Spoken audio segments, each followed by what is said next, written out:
Salut les amis, salut tout le monde et bienvenue une fois de plus sur votre chaîne d'information préférée, Clop Info.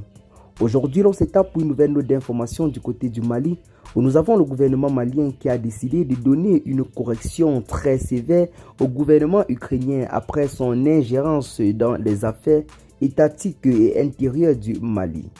Contrairement au Sénégal qui a affligé une sanction plus légère, le gouvernement malien a décidé de passer aux choses sérieuses et de frapper sévèrement cet État pour lui rappeler son véritable rôle dans la sous-région. Rappelons que le Sénégal a été beaucoup critiqué face aux légères sanctions affligées à l'Ukraine après le poste de son ambassadeur du côté du Sénégal sur la page de l'ambassade de l'Ukraine au Sénégal.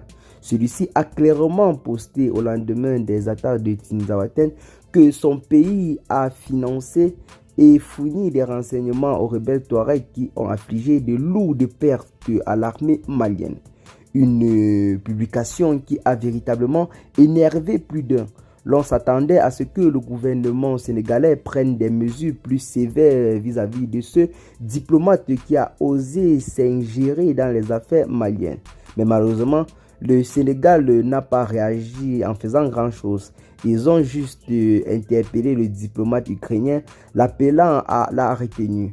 Chose qui a créé de nombreuses critiques sur les réseaux sociaux car plusieurs panafricains s'attendaient à une sanction plus sévère venant de la part des autorités sénégalaises. Mais les autorités du Mali n'ont pas tardé à répondre farouchement face à ceci. Le Mali a d'abord réagi en mettant fin à toutes ses relations diplomatiques avec l'Ukraine.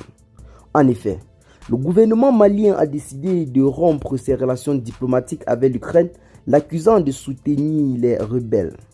C'est ce qu'a déclaré le porte-parole du gouvernement, Abdoulaye Maïga, lors d'un point de presse, soulignant que cette mesure était une réponse aux événements récents qui ont aggravé la situation déjà difficile dans le pays, notamment dans la partie septentrionale.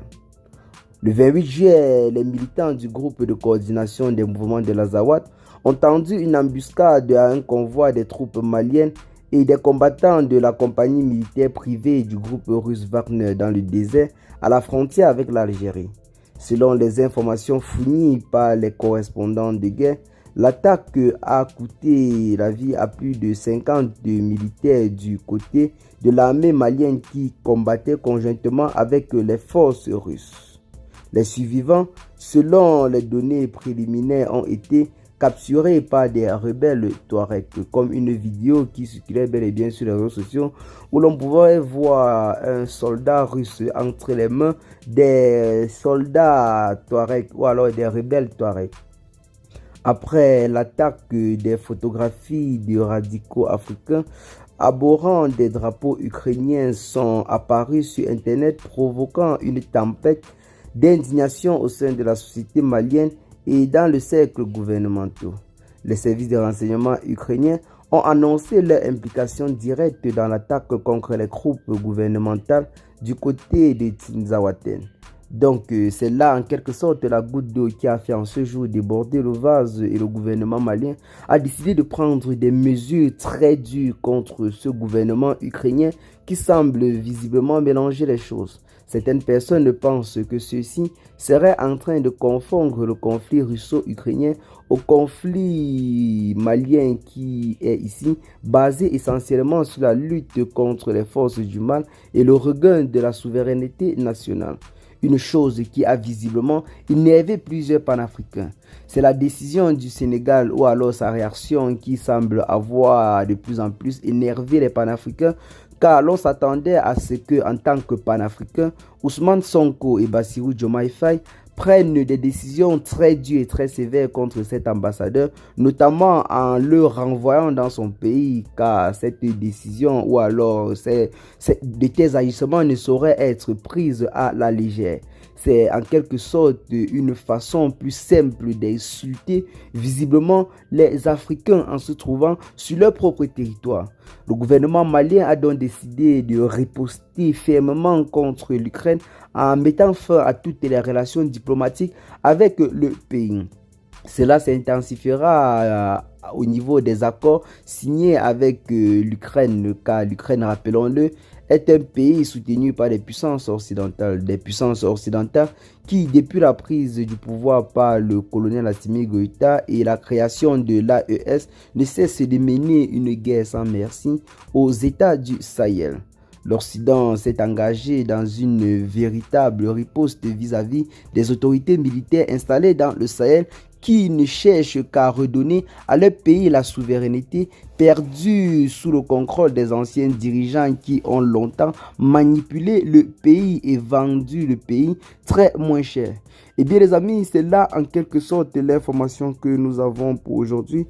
Nous avons cette riposte très ferme du gouvernement malien vis-à-vis du gouvernement ukrainien après ce poste qui a beaucoup créé de nombreux palabres sur les réseaux sociaux.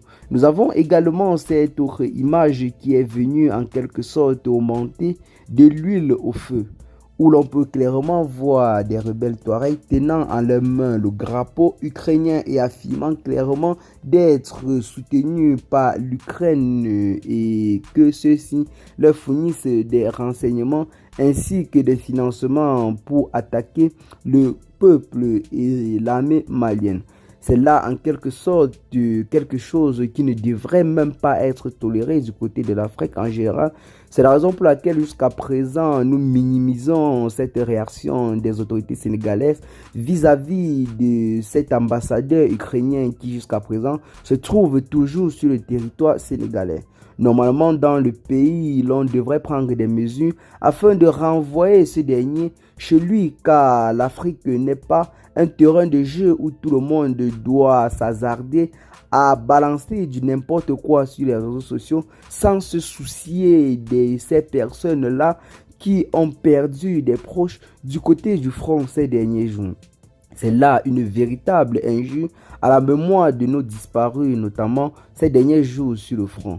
Notamment ces soldats maliens qui, avec bravoure, sont tombés les armes à la main. Avant de continuer la vidéo, je tiens d'abord à présenter un yako à toutes les familles des personnes touchées par ce conflit et nous donnons tous nos encouragements à l'armée malienne ainsi qu'au gouvernement malien pour tous les projets entrepris dans le principal but de redonner au Mali sa souveraineté d'antan. Donc, nous profitons également par la même occasion pour encourager tous les États de l'AES pour tous les efforts de synergie fournis dans cette lutte acharnée contre les forces du mal. Donc, c'est là en quelque sorte la note d'information que nous avons pour vous en ce matin. Ce que vous allez faire, c'est de nous dire massivement dans les commentaires ce que vous en pensez de cette situation dans la sous-région. Partagez massivement la vidéo à vos amis si vous l'avez notamment trouvé intéressante. Abonnez-vous à la chaîne si ce n'est pas encore fait et à très bientôt la team pour de nouvelles notes d'information. Ciao.